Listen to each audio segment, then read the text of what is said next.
안녕하세요. 소아과 아빠의 과학육아 소닥파파입니다. 오늘은 이유식을 도입할 때 가장 큰 과제, 알레르기의 증상 구분법입니다. 이유식을 진행하다 보면 아이 몸에 조금만 변화가 생겨도 혹시 이거 오늘 먹인 것 때문에 아닌가? 이런 식으로 가슴이 철렁철렁 하실 겁니다. 단순한 피부 트러블 때문일 수도 있고 우리가 진짜로 걱정하는 알레르기 때문일 수도 있고 침독, 땀띠 이런 것일 수도 있고 그 다음에 먹고 나서 이렇게 주르륵 개우면 이거 안 맞나? 이거 알레르기인가? 이럴 수도 있고 실제로 알레르기 때문에 막 구토를 하는 경우도 있겠죠. 그래서 이런 것들을 구분하는 게 가장 헷갈리는 부분이고 사실 여러분들이 이제 저한테 설명을 해 주시면 저도 가끔씩은 많이 헷갈리게 됩니다. 과연 어떻게 해서 구분하는지 이런 것들을 여러분들께 한번 설명해 드리려고 합니다. 아빠로서의 꿀팁도 영상 중간중간에 같이 알려드리도록 하겠습니다. 당연히 가장 흔한 증상은 피부 증상입니다. 계란을 먹고부터 입 주변이 붉게 텄어요. 어떤 걸 시작하고부터 막 몸에 두드러기가 나는 것 같아요 등등 굉장히 다양한 궁금증을 가지고 저한테 오십니다. 먼저 전형적인 알레르기 피부 증상은 모기 물린 것처럼 이렇게 튀어나오고 주변이 붉고 그 다음에 그 경계가 이렇게 자글자글하게 조금 불규칙하게 되어 있고 그게 입 주변 뿐만 아니라 배, 등, 팔다리 이런 다른 부위도 같이 생기는 경우가 훨씬 많습니다. 그 다음에 이런 이제 전형적인 알레르기는 시간이 중요한데요. 보통은 수분에서 최대한 2시간까지 많이 생기고 수시간 정도가 지나면 또 잘 없어집니다. 당연히 간지러우니까 긁기도 하고 두드러기가 발진이 올라오는 느낌이 이상해서 보채는 경우도 많이 있습니다. 전형적인 알레르기와는 다르게 입 주변만 트는 이유로는 음식 자극, 침 자극에 의한 트러블이 훨씬 더 많습니다. 그런데 또 물어보죠. 저희는 눈도 같이 빨개져요 라고 하는데요. 애기들이 이제 입하고 침하고 이렇게 묻은 이런 손 가지고 이걸 비비면 보통 눈도 같이 오는 경우가 많아서 얼굴 정도만 습진이 있다. 그러면 이제 바로 알레르기를 의심하기보다는 아까 말씀드린 그런 자극에 의한 이제 피부염을 더 의심하게 됩니다. 그래서 이런 피부 트러블은 알레르기보다는 훨씬 서서히 생깁니다. 비비고 나면 그날 저녁쯤부터 서서히 올라오다가 한 며칠이 지나면 가장 심해지고 또 음식을 끊어도 그런 피부염은 확 호전이 되지 않고 훨씬 더 오래 지속되게 됩니다. 그래서 생각보다 이 음식, 그 다음에 침 이런 것들은 피부에 굉장한 자극제가 됩니다. 이 정도의 오래된 습진이 있다면 청결하고 보습 이런 것들을 제가 같이 권하고 일주일 뒤에 확인을 해보고 그래도 재발하거나 안 좋다 그러면 이제 알레르기를 조금 의심하게 됩니다. 그냥 음식이 닿아서 자극 때문에 트는 것 같은데 아토피인 경우도 간혹 있습니다. 피부염으로 오시면 제가 당연히 스테로이드 연고랑 보습하는 법 교육을 합니다. 이제 저는 어떻게 하냐면 연고를 이제 경우에 따라 조금씩 다르지만 하루에 2번, 엄청 심하면 하루에 3번 정도를 이제 잘 바르라고 하고 그 다음에 보습은 당연히 수시로.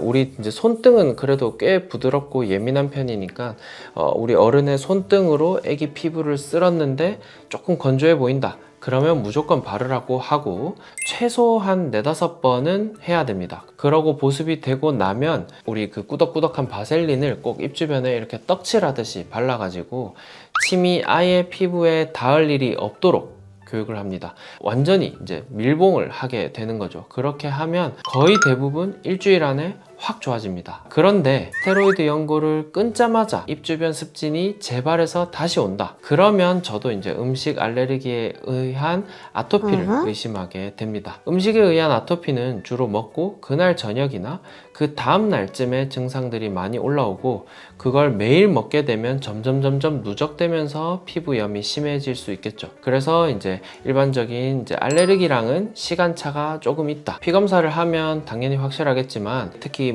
돌도 안 된 애기들 피 뽑는 걸 이제 조금 꺼리시는 부모님들도 많이 계시니까 집에서도 해볼 수가 있습니다. 보통 최소 3-4일, 그 다음에 조금 넉넉하게는 일주일 정도를 이제 그 의심 가는 음식을 끊고 호전이 되고 나서 그 음식을 다시 먹였는데 1-2일 만에 악화가 되면 그때는 검사 없이도 음식 아토피를 강하게 의심을 합니다. 그러면 그때는 피검사를 통해서 진짜 내가 확인한 게 맞는지, 어느 정도 심한지, 그 다음에 어떤 음식인지를 확인을 하게 되죠. 그래서 여러분들이 알레르기를 걱정하시는 분들 중에 한 절반 넘게는 대부분은 피부 트러블로 보습만 해도 좋아지고, 그 다음에 나머지 그 중에 일부는 이제 검사를 했을 때 실제 음식 알레르기가 나오게 됩니다. 그 다음에 아빠로서의 꿀팁을 조금 설명드리면, 검사에서 아무것도 안 나오는데 애기 피부는 막 뒤집어져 있고 딱 이 음식이다 라고 찝어서 오시는 경우가 간혹 있습니다. 그거는 테스트까지 잘 하셨으면 어머님이나 아버님의 말씀이 맞는 것 같아요. 피부가 좋도록 유지를 한 다음에 다시 한번 이제 테스트를 하든지, 보통 음식 알레르기들은 나이가 들면서 많이 없어지거든요. 특히나 계란, 우유, 밀가루 뭐 이런 음식 알레르기들은 한 2~3살 넘으면 많이 좋아지기 때문에, 그걸 안 먹는다고 막 죽거나 영양결핍 걸리고 이런 게 아니라면 한 2~3살까지만 조금 중단했다가 나중에 천천히 다시 도입해보자, 이렇게 말씀을 드리기도 합니다. 뭐 의학적으로 설명된 건 아니지만 아빠의 입장으로 그렇게 이제 테스트를 다 하고 오신 부모님들도 간혹 계시기 때문에, 여러분들도 막 원인이 없다고 너무 막 실망하지 마시고 그런 식으로 한 개 한 개씩만 조금 테스트를 해보면 가끔씩 확인이 되는 음식이 있는 경우도 있습니다. 그 다음으로 구토. 아이들은 원래 잘 개우고 변도 자주 묽어집니다.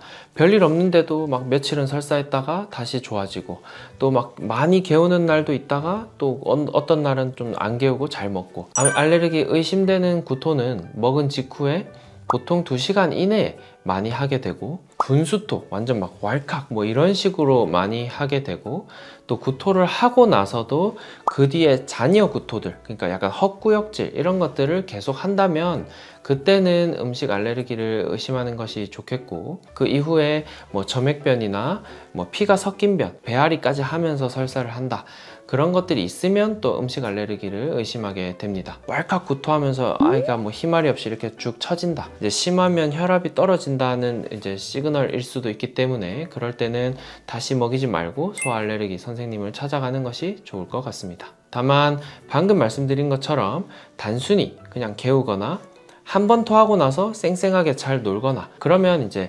알레르기가 아닐 가능성이 더 높아서, 그럴 때 제가 조언하는 거는 질감을 조금 더 부드럽게, 조금 더 갈아서 완전히 그냥 죽처럼 부드럽게 조절을 한다거나, 일반적인 쌀미음이나 쌀죽에 섞어 가지고 양을 조절해서 한두 번 더 시도해 보는 걸 권장을 합니다. 단독으로 뭐 다른 걸 먹었을 때는 막 토하고 하다가 쌀죽에다 섞어서 그냥 계란죽 섞어서 먹었을 때는 뭐 구토도 없고 아무것도 없다, 그러면 사실 음식에 의한 것이라기보다는 그런 질감이나 이런 것들에 의한 것일 가능성이 조금 더 높기 때문에 그런 식으로 시도를 해볼 수가 있습니다. 또 이제 막 구토하고 설사하고 하는데 뭐 열이 난다, 우연찮게 그 시기에 장염이 왔을 수도 있겠죠. 그래서 그럴 때는 그 장염이 다 나은 후에 다시 시도해 보라고 조언하기도 합니다. 여기서도 예외가 있습니다. 이유식을 먹고 한 1시간에서 2시간 정도가 지나서 갑자기 미친 듯한 구토를 하고 그때 창백해진다, 구토를 하면서 처진다, 이거는 아토피처럼 지연성 알레르기 질환이 또 따로 있습니다. 뭐 설명드리자면 굉장히 긴데,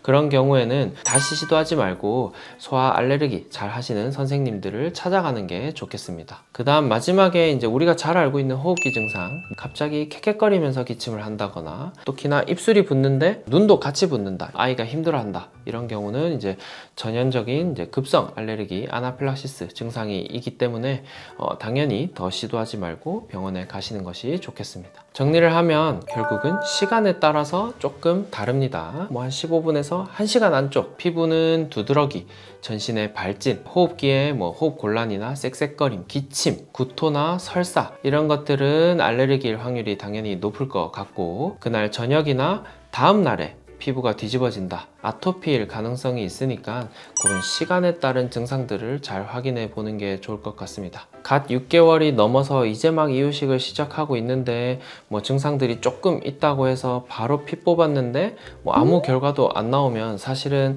뭐 조금 허탈한 경우도 많잖아요. 그래서 증상만 가지고 모호한 경우들이 많으니까 며칠 끊었다가 시도해 보는 방법, 그 다음에 토를 하면 질감이나 양을 조절해서 시도해 보는 방법, 이런 것들도 사실은 훌륭한 대안이 될 수가 있습니다.